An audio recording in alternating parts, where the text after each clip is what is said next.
Assalamualaikum warahmatullahi wabarakatuh. Alhamdulillahilladzi anzala as-sakinata fi qulubil mu'minin liyazdadu imanan ma'a imanihim. Asyhadu an la ilaha illallah wahdahu la syarikalah wa asyhadu anna Muhammadan abduhu wa rasuluhu la nabiyya ba'da amma ba'du. Faqala Allah Ta'ala fil Qur'anil Karim. A'udzu billahi minasyaitonir rajim. Bismillahirrahmanirrahim. Iyansurkumullahu fala ghaliba wa iyakhzulkum faman zalladzi yansurukum min ba'dih wa 'alallahi falyatawakkalul mu'minun. Shadaqallahul azim. Kita berlindung kepada Allah dari godaan syaitan yang terkutuk dengan nama Allah yang Maha Pengasih lagi Maha Penyayang. Jika Allah menolong kamu, maka tidak ada yang dapat mengalahkan kamu. Tetapi jika Allah membiarkan kamu atau tidak memberikan pertolongan kepadamu, maka siapa yang dapat menolongmu setelah itu? Karena itu hendaklah kepada Allah saja orang-orang beriman bertawakal. Maha benar Allah. Surat Ali Imran ayat 160. Kaum muslimin wal muslimat jamaah salat asar rahimakumullah, dalam surat Ali Imran 160 ini itu hendaknya kita memahami satu pemahaman dalam diri kita, yaitu melibatkan Allah dalam segala urusan kita. Kalau ditanya keterlibatan Allah terhadap kita, terhadap dunia dan alam semesta, itu sudah pasti. Kita tahu bahwa untuk hari esok hanya Allah saja yang tahu. Yang kita hanya punya rencana.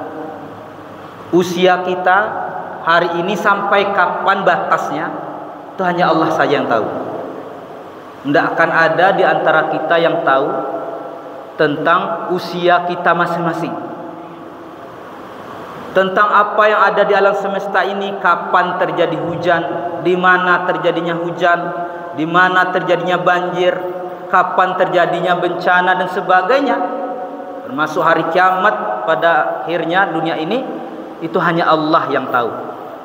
Jadi nggak ada yang akan pernah tahu selain Allah. Begitu juga dengan kesehatan kita. Hari ini kita sehat, kapan kita sakit. Hari ini kita menjenguk saudara kita di rumah sakit, entah kapan pula kita akan dijenguk ke rumah sakit, itu tidak juga kita bisa tahu. Dan pada dasar kita tidak mau gitu, tidak mau dijenguk. Kalau perlu tidak usah sakit. Tapi apakah bisa? Tidak bisa. Kenapa? Karena yang mengatur mutlak kehidupan kita, kehidupan yang ada di alam semesta ini hanya Allah. Baik pengaturannya, pengetahuannya, maupun penentuan segalanya itu hanya Allah. Jadi kalau Allah telah terlibat di dalam urusan alam semesta, pertanyaannya, apakah kita telah melibatkan Allah dalam urusan kita? Ini yang jadi pertanyaan. Maka bagi orang beriman, dalam Al-Quran istilah orang beriman itu kan ada dua, Bapak dan Ibu. Yang pertama, alladzina amanu. Ada istilah ya ayyuhalladzina amanu, wahai orang-orang beriman. Lalu ada lagi al-mu'minun atau al-mu'min, itu orang beriman juga. Bedanya adalah kalau alladzina amanu, orang-orang beriman itu hanya memiliki iman saja. Lalu orang beriman itu alladzina amanu. Tapi kalau al-mu'min, al-mu'minun itu orang-orang yang telah menjadikan iman sebuah karakter hidupnya. Kama sepai itu sudah lekat iman dalam dirinya. Kalau sebagai contoh dalam kehidupan kita sehari-hari, antara orang yang bisa bernyanyi dengan penyanyi. Nah, jadi kalau orang penyanyi ya kapan saja, di mana saja dia hebat. Tapi kalau bisa nyanyi, ya paling-paling sekali-sekali gitu. Al-mu'min atau al-mu'minun itu adalah benar-benar sudah lekat karakter mukmin dalam dirinya. Nah, orang inilah yang melibatkan dirinya dalam melibatkan Allah dalam urusannya. Wa 'alallahi falyatawakkalul mu'minun.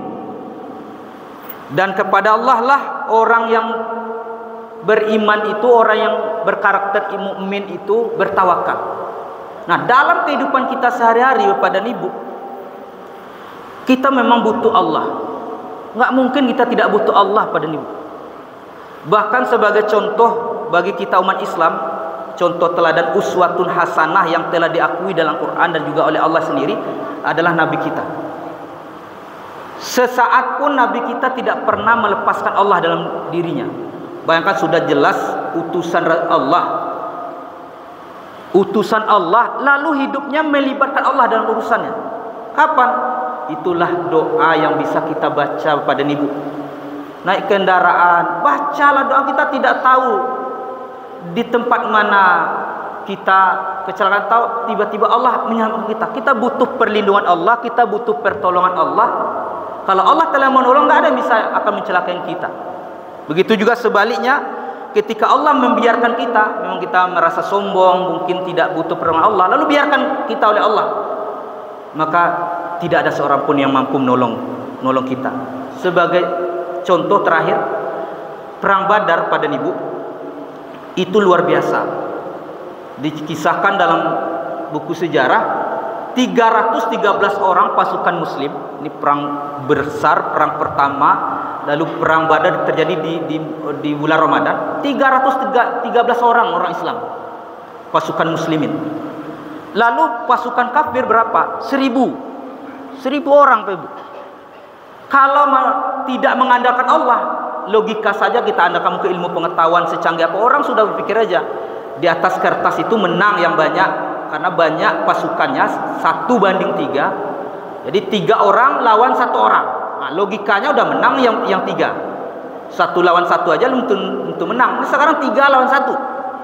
Nggak mungkin rasanya menang yang 1 tadi.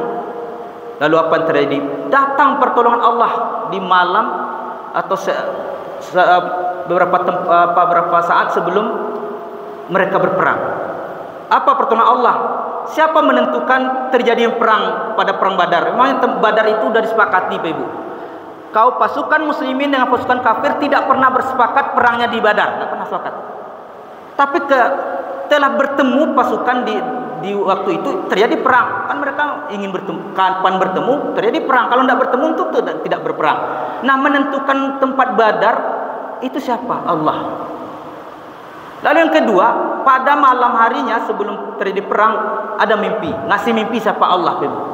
Allah kasih mimpi kepada orang kafir, mimpi yang sama dengan orang Islam. Mimpinya sama, Ibu. Orang Islam dikasih mimpi bahwa pasukan kafir Quraisy itu sedikit. Pasukan kafir sedikit, yang sebenarnya banyak tadi. 1000 lawan 313. Tapi dalam mimpi umat Islam sedikit.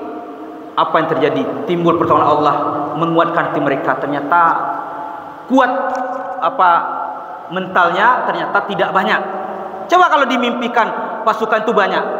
Jadi informasi banyaknya pasukan itu kan kita yang tahu. Kalau saat itu nggak tahu. Lalu dikasih informasi pasukan itu sedikit, banyak awak daripada orang itu mah. Kuatlah mental Ibu. Kafir Quraisy juga itu mimpinya. Pasukannya lebih banyak daripada kaum muslimin. Apa hikmahnya? Supaya mereka sombong. Wak kamandang koma. Jadi timbul kesombongan. Jadi mimpi yang sama, keadaan sama itu orang muslim melibatkan Allah akan berbeda keadaannya dengan orang kafir yang tidak melibatkan Allah. Mimpi sama, tapi karena tidak melibatkan Allah berbeda keadaannya. Maka karena itu kaum muslimin wal muslimat jamaah salat asar rahimakumullah, kita ini mungkin kehidupan kita ini tidak jauh beda. Tapi bedanya akan terasa ketika seseorang itu melibatkan Allah atau tidak.